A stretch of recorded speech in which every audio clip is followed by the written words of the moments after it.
So, Assalamualaikum guys. Ini kita ada video review. So, hari ni aku nak review keyboard ni. Keyboard berada. Keyboard apa ni? Aula Wings of Liberty yang RGB version. So, yang ni aku dah pakai dekat 2 tahun. 2 tahun jugalah. Saya ni hasil pemberian orang kawan aku, perempuan lah, masa birthday aku. So yang ni kira masa dia beli tu 2 tahun lepas, ini harga RM250.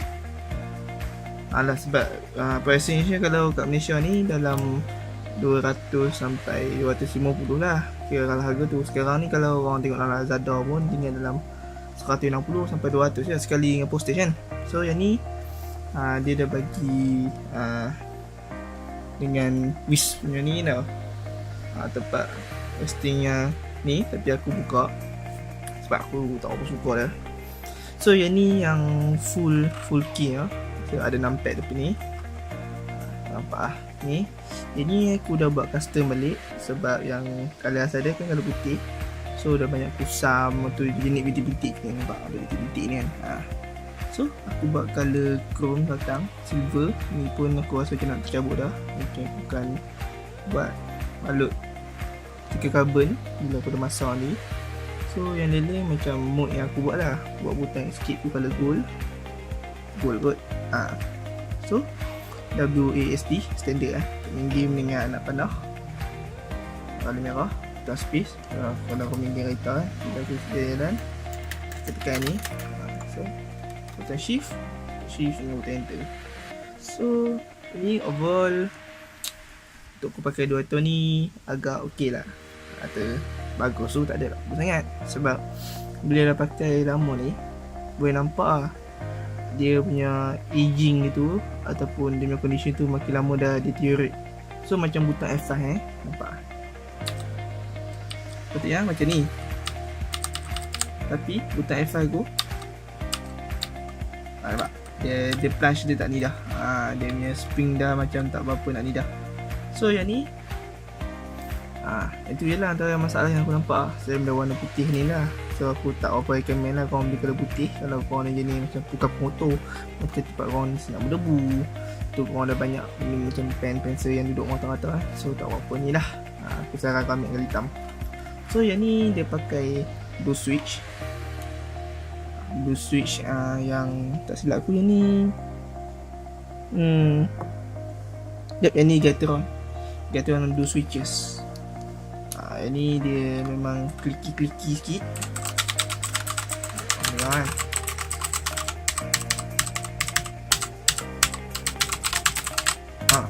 So ini dia tak ada drivers dia untuk setting mode. Dia dah memang ada preloaded dalam ni. So kalau nak tukar warna dia kan, sekarang ni nampak dia jadi macam effect rainbow ni kan.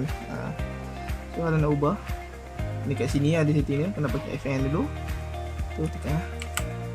So yang ni yang jenis macam cacing bergerak ni, aku dah tak tahu apa.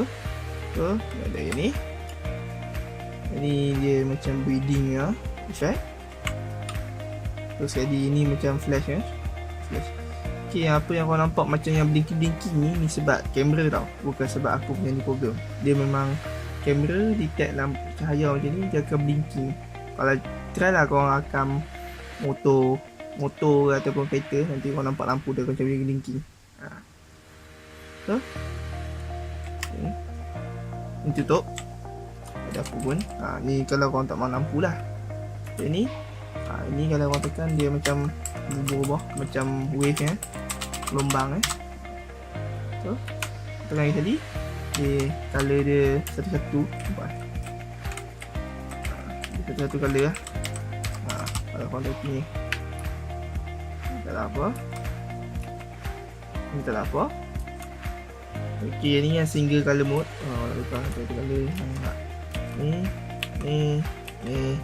ni yang warna-warni ya. Kita contoh lah, aku tekan butang Y ni, sebab tukar lah. Sekali korang type kan, dia akan tukar colour lah untuk keyboard dia ni. So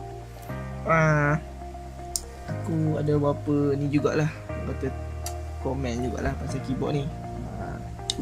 Walaupun price dia memang murah lah untuk sebuah keyboard mechanical tu, dia punya, bagi aku lah, ni pendapat aku, tanja dia ni kalau korang selalu guna punya key dia ni, dia punya switch ni, lama-lama dia akan spring, akan ni, macam aku punya dah jadi macam ni dah. Dia jadi nampak tarik dalam. Dia tu dia bukan braided cable, dia kabel biasa getah macam ni. Macam ni kalau korang terkepit apa-apa benda tajam, jangan lebay lah. So tu dia berat jugalah sebab mechanical keyboard kan dalam dia punya komponen sebanyak dalam ni. So itu yang leling ni, tak sedap aku dia ada anti ghosting, dia aku tak pernah try pun lah anti ghosting dah. Tu build dia, ini plastik, ini dia double shot. Double shot. Yang ni yang see through dia. Sebab masa aku spray dia, aku ingatkan nanti akan nampak lah kan, sebab tu aku spray yang setengah-setengah dia. Rupanya dia masih see through, so ok lah. So box dia adalah ni sangat pun, rasa je. Belakang ok, belakang ok. Sini adalah tulis dalam bahasa Cina, ada dia punya selection yang apa switch yang korang boleh pilih lah. Blue switch, black switch, brown switch, red switch. Tu boleh nampak dia punya yang tekan yang ni original aula ya. So ni ada instruction yang korang yang cakap bahasa Cina mungkin boleh baca lah benda ni, aku tak faham. So benda ni dia letak logo aula tu. Kalau kat dalam dia ni ok, dalamnya ni dia punya ni.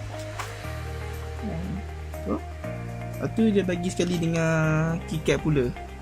Ni aku jarang guna lah ni, sebab bila aku nak cuci aku cabut semua je plug dia punya switch kan, dia punya plug dia punya key dia tu, aku jangan pakai ni. Dia bagi cloth ni yang untuk cover keyboard dengan impan wire dia. So itu je lah review aku untuk keyboard aula ni. Nanti kalau korang ada apa-apa soalan, korang boleh tanya lah dalam comment section ya. Tanya macam dia punya feeling guna ke, apa ke, bising tak bising ke, boleh lah tanya aku nanti kan. Okay, so jangan lupa untuk komen, like, subscribe kalau korang belum lagi. Nanti kita akan jumpa lagi dalam video lain. Okay, bye.